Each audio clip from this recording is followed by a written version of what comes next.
Hi guys, good morning and welcome to my new blog. তো চলো আজকে এরকম সুন্দর ওয়েদারের সাথে এই দিনটাকে স্টার্ট করছি। আর সকাল থেকে এরকম বৃষ্টি হচ্ছে আর এখন 11টা মতো বাজে, কিন্তু দেখে মনে হচ্ছে না কত সন্ধে হয়ে গেছে। তো যাই হোক, তারপর ঘরে টুকটাক যা কাজ ছিল সেগুলোকে কমপ্লিট করে নিচ্ছি। সকালবেলা ও বেরিয়ে যাওয়ার পর তো আমি সবসময় বলি যে আমার বিছানা ঝাড়াটা ম্যান্ডেটারি। সকালবেলা একবার হলেও হয় মা ফোন করে না আমি ফোন করি, যেদিন মা ফোন করে সেদিন আমি করি না, তো কথা তো হয়েই যায়। তো যাই হোক, ব্রেকফাস্ট করতে করতে মায়ের সাথে কিছুক্ষণ ধরে গল্প করছিলাম, তারপর গিয়ে চটপট স্নান করে নিয়ে পুজোটাও সেরে নিয়েছি। কারণ আজকে না কয়েকদিন ধরেই শরীরটা একটু খারাপ ছিল, আজকে তাও একটু বেটার আছে, কারণ দুদিন ধরে আমার একটু পেট খারাপ হয়েছিল। তো সেই কারণে একটুখানি হালকা খাবার দাবারই খাচ্ছিলাম, তো সকালেও সেই জন্য চিড়ে নিয়েই বসেছিলাম। দুপুরে রান্নার দিকটা মোটামুটি মাই করে, অ্যাকচুয়ালি দুপুর কি রাত কি তো মাঝে পুরোটাই মাই সামলে, আমি জাস্ট মাঝে মধ্যে আমার যদি কিছু স্পেশাল ডিশ রান্না করতে হয় সেগুলো আমি করি। তো তারপর চলে এলাম লাঞ্চ করতে। লাঞ্চে আজকে একদম সিম্পল মেনু ছিল, তো একদম পাতলা মাছের ঝোল, কাঁচকলা আলু দিয়ে, আর তার সাথে ছিল ভেন্ডি ভাজা আর আম। তো তারপর সন্ধ্যেবেলা ও অফিস থেকে ফেরার পথে চুরমুর নিয়ে এসেছিলো। না এই এতটা আমি একা খাইনি, এখানে 2টো চামচ দেখতে পাচ্ছ, এখানে ওর আর আমার দুজনেরই রয়েছে। অ্যাকচুয়ালি পেট খারাপের জন্য অনেকদিনই বাইরের খাবার কিছু খাচ্ছিলাম না, তাই জন্য ভীষণ ইচ্ছা করছিল চুরমুর খেতে, তো সেই জন্য ওকে আনতে বলে দিয়েছিলাম। তো রাত্রিবেলা আবারও একটা স্পেশাল জিনিস হচ্ছে, আজকে হবে হচ্ছে বিরিয়ানি। তো সেই জন্যই আগে আমি পেঁয়াজটাকে ভালো করে ভেজে নিচ্ছি। তো বিরিয়ানির রেসিপি এর আগে আমি আমার চ্যানেলে অনেকবার দিয়েছি, আমার মায়ের রেসিপিও দেওয়া আছে, আমার বর সৌরভের রেসিপিও দেওয়া রয়েছে। তো আমি আজকে সৌরভের স্টাইলেই বানাচ্ছি, আর সৌরভ একদম পুরো কি বলবো ঘরোয়াভাবেই বানায়, তো একদম চটজলদি হয়ে যাবে এরকমভাবে।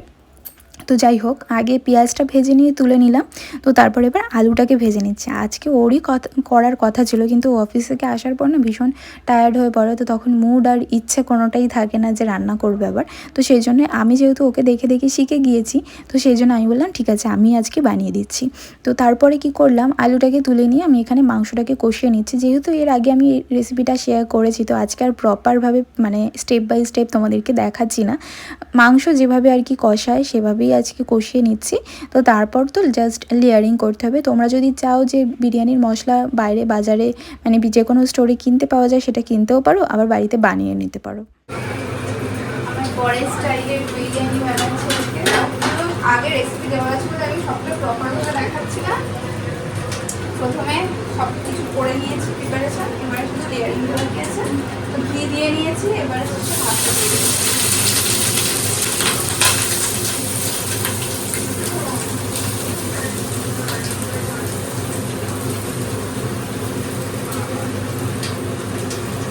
পরে দেবো হচ্ছে বেরেস্তা। পেঁয়াজটাকে আগে ভেজে নিলাম,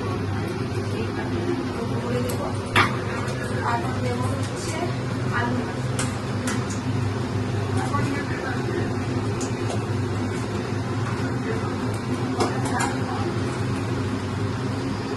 আগে পরে হয়ে যেতেই পারে, অ্যাডজাস্ট করে নেবে।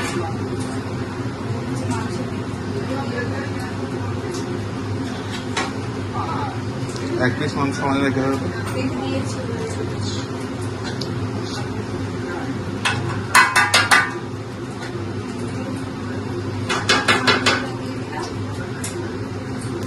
হচ্ছে যে আমার স্পেশাল দুধ,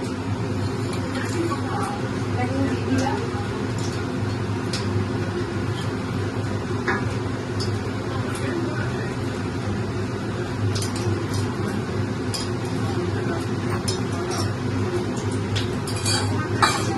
হচ্ছে বিরিয়ানি মশলা, এটা বাড়িতে মা নিজের হাতে বাড়িতে বানায়, কিন্তু এখানে আমরা সানরাইজ ইউজ করি।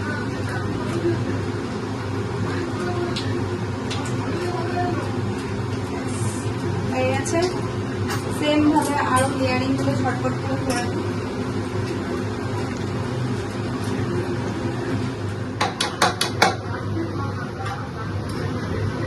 লাস্ট লেয়ারিং চলছে। এবার কি দেবে না,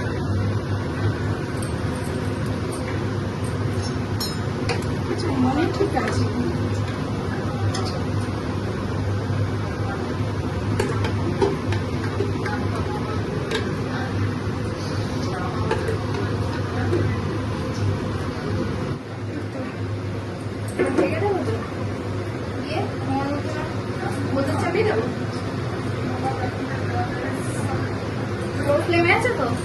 বসে পড়েছি খেতে। খেয়েছো? খেয়ে দেখো কেমন হয়েছে, তোমার মতো হয়েছে? কি দেখে যাচ্ছে খবর? অর্পিতার পার্থক্য হাইওয়েতে গিয়ে নাকি প্রেম করতে হয়, পাওয়া যায়? তুমি করেছো আমার সাথে কোনোদিন? কি বল তোমার? ঠিক আছে, আমিও খাইনি, দেখি।